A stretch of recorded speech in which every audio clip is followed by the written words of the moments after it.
Good afternoon. It's 5 minutes past 12 noon. It's Jim White, Simon Jordan, Martin Keown, and we are live on talkSPORT. We're also coming to you live on your TV, whether it's Samsung, LG, Fire TV, Apple, Chromecast, Android, Google TV, even Prime Video. Wherever you want to watch a show, you will be able to find it. And I'm sure that's good news all round. It certainly is for us, judging by the figures we get, and we're thrilled about that. A lot to get through in this final hour. Three of the biggest player agencies in English football have threatened the Premier League with legal action if it presses ahead with plans to introduce a controversial new salary cap.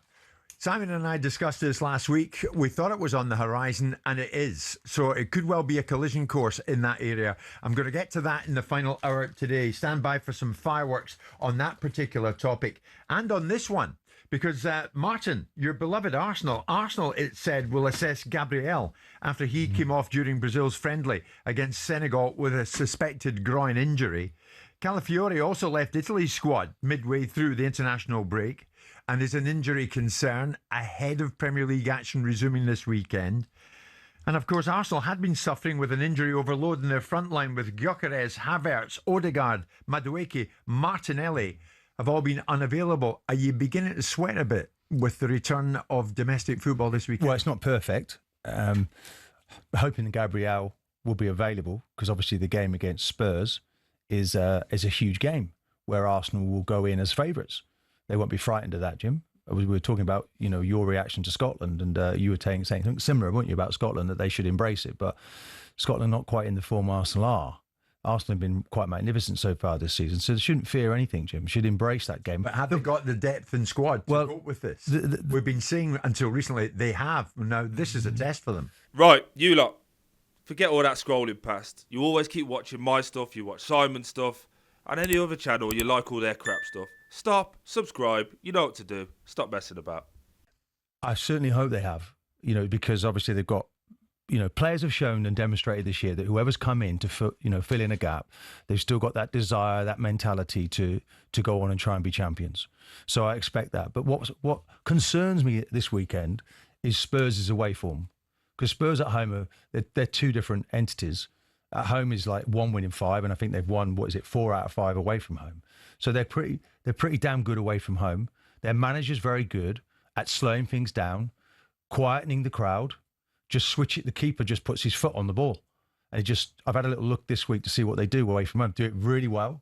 Arsenal are going to have to go press high and really dominate the game, Jim. It's not going to be about any one player this year and injuries. It's going to be about the collective group. If someone else is injured, Mascara will have to come in and do another magnificent job, because Gabriel and Saliba are obviously the best partnership in Europe, never mind in the building. So it's not ideal, but I think Gabriel might make it. And if he does, I think Arsenal deserve that, Jim. Now, a little bit of luck. This is not going to be I can see this feeling from other clubs, other supporters. Oh, it's a relief Arsenal got another injury. Let's hope that doesn't happen this weekend and Arsenal got their full quartet of players to pick from. It wouldn't be a Monday with Martin in studio without us getting onto the topic, Simon, of player welfare. But we have to do it because it's relevant that we do it. FIFA met, Martin, with 30 players' unions at a summit in Morocco to discuss ideas on how to get behind players and how to help them at this particular time. We heard last week that FIFA are now looking at proposing a mandatory 72-hour break between matches amid player concerns about overload, workloads in a season. Now, any change that's going to come along, Martin, will come along, but not until 2031. Number one, you would presumably get right behind such a summit as the one that took place in Morocco. But what's the point in it all if we're going to wait for another 6 years for this to be implemented? Yeah, that's a huge disappointment, isn't it? That we're going to have to wait 6 years. I mean, how many games could I have played between now and then? 360 games or so. So no, it's a step in the right direction. It's something that when we were talking about finding solutions, because I put it to Simon about using that brain power he has in a positive manner instead of a negative manner, when we used to fight in the studio. Now we're best of mates. 72 hours. 72 hours was something that I was trying to fight for.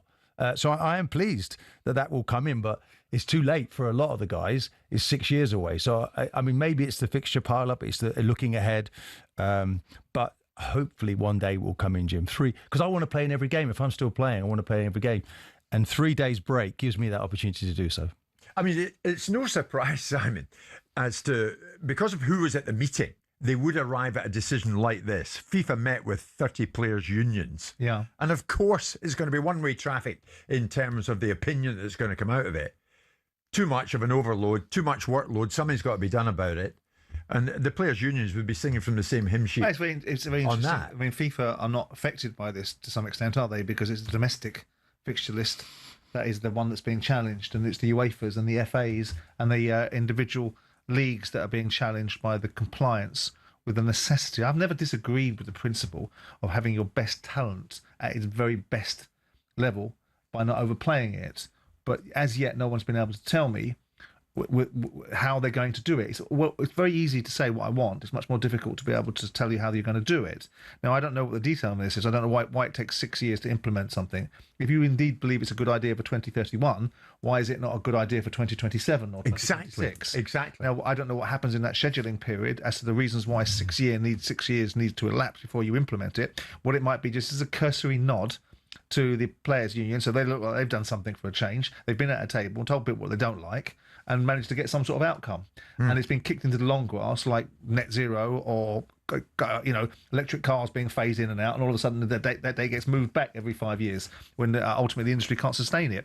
The issue is never been about players not being able to be rested. It's always been about how do you achieve it.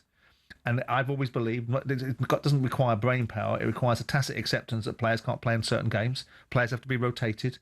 Players can't play in League Cup games, possibly, or in FA Cup games. Players have to accept being substituted in certain games. Yeah. And there has to be a more technical approach to the manner in which you resource the resource that you've got.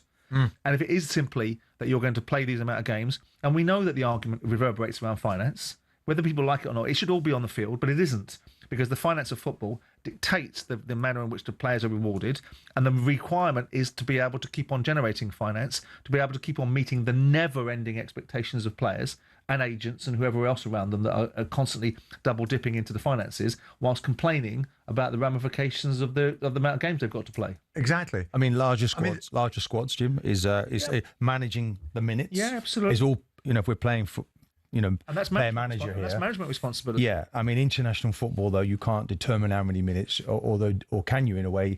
Because every time Trossard goes off to play for Belgium, it seems he plays in every single game, and so obviously so does Rice. So do you have to manage their minutes either sides of those international games? But it doesn't seem that the international managers always play ball in this area. I mean, this is the same Infantino that stood up in front of the world in Qatar telling everybody that he was an Arab, or that he was a refugee, or that he felt gay today, or whatever else he felt at the time. Yeah. Right? So they say things to be able to create an impact or an effect without actually having a lot of substance behind it.